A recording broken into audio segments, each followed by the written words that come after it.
Well, I'm extremely excited to welcome my next two guests. So it's incredible honor for me to look at you girls here, Kathleen and Anne. Thank you so much for your time.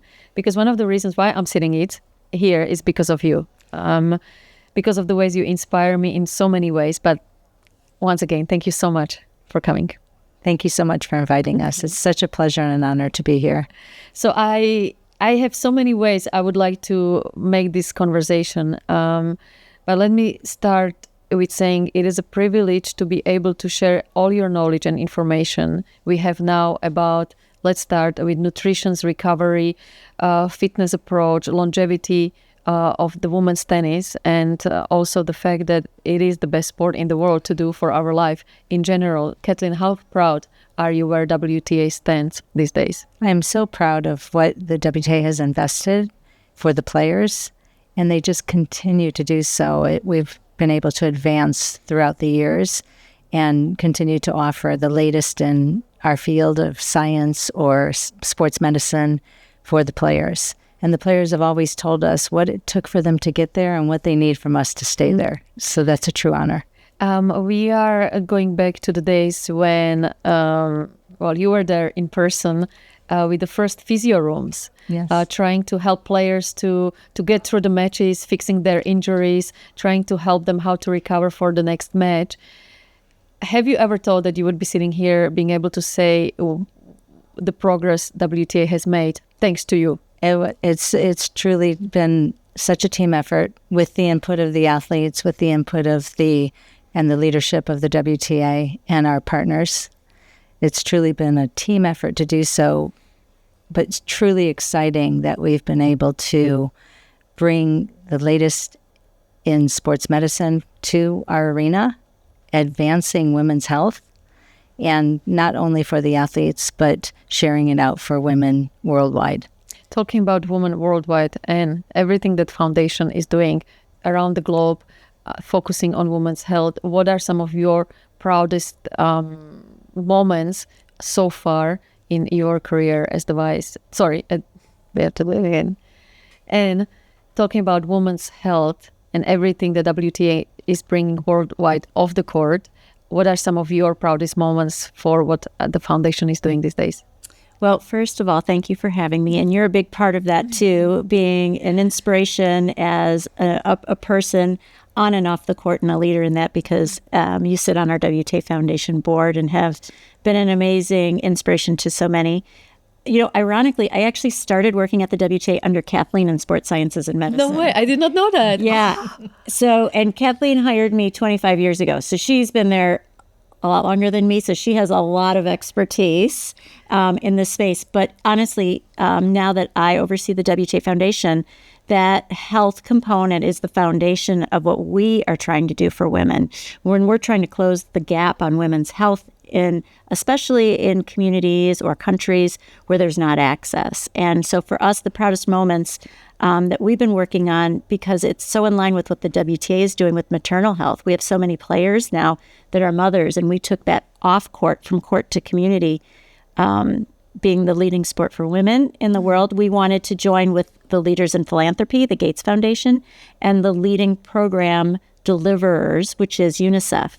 And so our goal this last year was to help 1 million women, and we surpassed that by being able to reach 1.5 million women in providing prenatal vitamins in low-income countries. And I just think that just speaks to what we're able to do using tennis as a platform. We're always talking about progress. Where can we improve and take it to next steps? Where do you think the WTA, as far as nutrition recovery and everything we know up to this point, should be heading to in the next, let's say, 5 years? We're really excited about this area because we have now, with Whologic, formed the Whologic WTA Task Force. And it's really given us an opportunity to advance awareness and education in women's health, to make resources available, as well as to continue to research, because only 6% of the research is being done on women. So, is that right? Yes. So really for us to be able to put the efforts behind and really and and form this relationship with scientists, this brilliant team of Women's Health Task Force who are behind all of the initiatives and continuing to help us to advance, to not only offer it to our players, but to advance our standards, our governance policies, influence policies, as well as advanced research. So not only can we make it informs our care that we provide to the athletes, but it also provides the athletes with information throughout their decision making for their own health care. Talking about the informations and making the right decisions, obviously one of the huge topics and breaking news we have in our sport. And again, I'm so proud to be able to say, even in this position, we are the leaders and showing maybe other sports how things can be done, is the announcement of giving the players the opportunity to have more information, but also the time to give themselves to freeze their eggs so that then they can start to create their families on their terms. How important is that? It's so important. And again, this was an athlete-driven initiative. And with PIF and the WTA working together, we're able to provide the maternity fund for the players, and it also for grants toward egg freezing, grant monies toward egg freezing. So female athletes can continue to participate in their sport, to perform at their highest level, and either take time off to begin their families or to plan for their families. And it's so nice that you brought this up on the particular subject of egg freezing, because 2 weeks ago, to accompany the funds that are available, we also passed a modified special ranking rule that allows for the proper amount of time, the appropriate amount of time for a player to take that time off to freeze their eggs, to go through the fertility protection and to continue on to play. Yeah, I think at the end of the day, it's so important to understand for players that are still active. And, I've been there to be in that bubble where it's all about performance, but also be able to stand out from that and realize, okay, this is something I'm investing myself and my time that's going to last my entire life. And just to, I wish I had the opportunity to give yourself the time and say, okay, 3-4 months, it's nothing compared to the next 30-40 years of complete freedom that I'm giving myself. So thank you on behalf of all the players out there for this fantastic initiative that I'm super proud that once again WTA is showing why we are the leading women's sport in the world. And I'm going to ask you the same question. In the next 5 years, where would you like for the WTA Foundation to go forward to? Yeah, women's health is our focus. There's a gap that we can't not look away from to help women around the world, because that's the foundation. Our mission is to empower girls and women to live fully, and you can't live fully if you don't have good health. And so working with the Gates Foundation, working with UNICEF, and also working with Kathleen, as well as identifying maternal health is our focus now, but identifying where the most urgent need is. And that's what's important to us. So through this year, we're focusing on maternal health. How can you do that, though? Because obviously there is so much need for so much help all around the world. How do you prioritize, okay, this is what we are going into? Yeah, I think it's really leaning on the experts and looking to see what aligns with our mission and where we're able to really assist quickly, because there's an urgency in this. It's something that we want to be able to readily be able to have a solution for. Like prenatal vitamins are a perfect example of it. It is such an easy solution. 9 out of 10 women do not have access to prenatal vitamins in low-income countries. That is great. And that solution helps with stillbirths, child mortality, and also women's health and wellness just in their pregnancy. And so that's where we assess every year on where we're going, and maternal health may be for the next year or so longer as a focus, but that's what we'll assess every year, and we'll lean on the experts. That's why we teamed up with the Gates Foundation and UNICEF as well, because they'll help direct us to where the urgent needs are. They're in the field. They see it, they know it, and where we can help, in the most impactful way. How can we help as a tournament of the MUTUA Madrid Open, one of the organizers? What can we do to help this? Yeah, advocacy, education, and fundraising are our pillars in what we're trying to do around women's health. So doing this podcast is number one. Number two is education. WomenChangeTheGame.com is where our campaign is, and you can read more about that. And then also fundraising. There's a platform there for people to give donations. 100% of donations go to the initiative, and it's $2.50 that can provide a woman prenatal vitamins for their whole entire pregnancy. Very easy very easy solution for a huge issue and problem. With your expertise and knowledge and everything you've learned, thanks to tennis, I would say as well, if you could quickly, both of you, sum up what are the biggest, strongest messages that you would like for the woman out there to know about how to take care of our bodies, how to make our health the priority, how to making our own decisions the priority. What would be some of your messages that you would like for the ladies out there and the girls and women from all ages, all nationalities to know?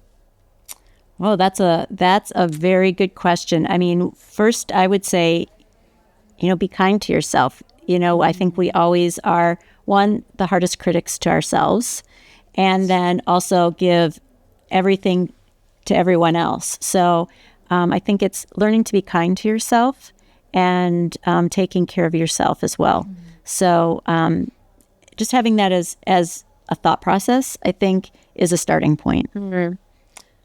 Kathleen?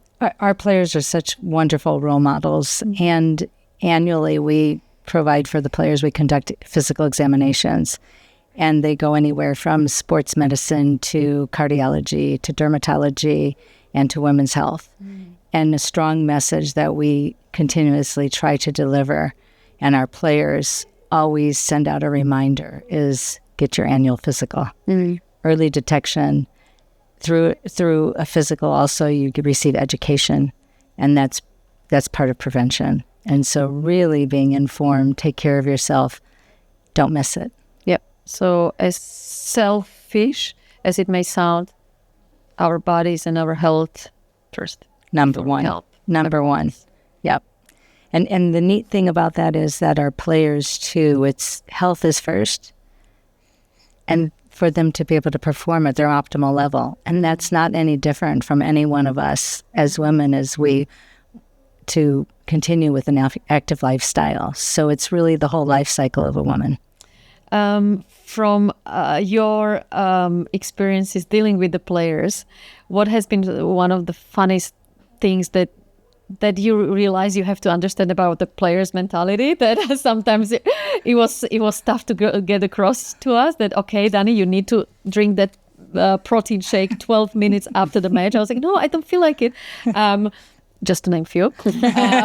Anything else that comes to your mind? I think what I marveled at and what I was always surprised with was the level of incredible stubbornness, dedication. Okay, oh, that's a nice way to say it. Just because it was, learning how to. Yeah, it's the drive and determination. It was probably something that it was just so enjoyable to work with the athletes at that level, because it was constant. No stone was unturned. Every single aspect of the game was thought through and carefully carried out.